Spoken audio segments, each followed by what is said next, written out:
केले चरित्र त्यांचे पहा जरा, आपण त्यांच्या समान व्हावे, हात सापडे मोद करा, हात सापडे मोद करा.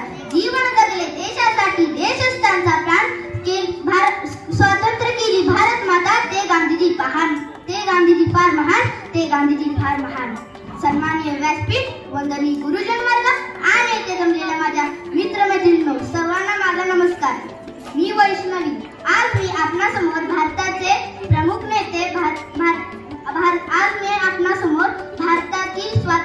भारतीय संग्रामातील प्रमुख नेते सत्य व अहिंसा यांचे पुजारी राष्ट्रपिता महात्मा गांधी यांच्याविषयी बोलणार आहे.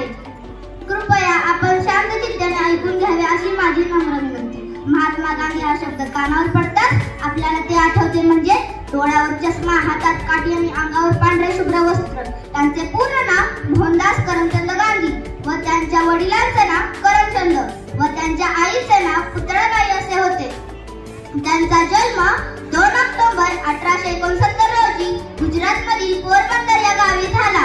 महात्मा गांधीजींचे प्राथमिक शिक्षण, पोरबंदर माध्यमिक शिक्षण व राजकोट व वकिलीचे शिक्षण इंग्लंडला झाले. त्यावेळी भारतात इंग्रजांचे राज्य होते.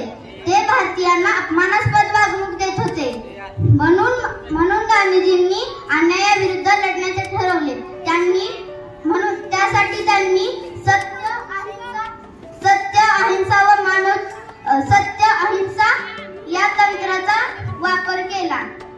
देशाला स्वातंत्र्य मिळवून देण्यासाठी त्यांनी अथक परिश्रम घेतले. त्यांनी इंग्रजांविरुद्ध असहकार आंदोलन, सविनय कायदेभंग चळवळ, दांडी येथील मिठाचा सत्याग्रह, भारत छोडो आंदोलन इत्यादी आंदोलन देत इंग्रजांना पळवून लावले. अखेर अनेकांच्या प्रयत्नांमुळे, अनेकांच्या प्राणाच्या आहुतीमुळे 15 ऑगस्ट 1947 रोजी भारत देश स्वतंत्र झाला. महात्मा गांधींना महात्मा राष्ट्रपिता अशा अनेक पदव्या प्राप्त झाल्या. महात्मा गांधींना लोकप्रेमाने बापू म्हणत. दुर्दैवाने 30 जानेवारी 1948 रोजी महात्मा गांधीजींची प्राणज्योत मालवली. अशा या शांततेच्या मार्गाने लढा देणाऱ्या अशा या थोर देशभक्तास माझे कोटी कोटी प्रणाम. जय हिंद, जय भारत. दोघांनी सुंदर भाषण केलं.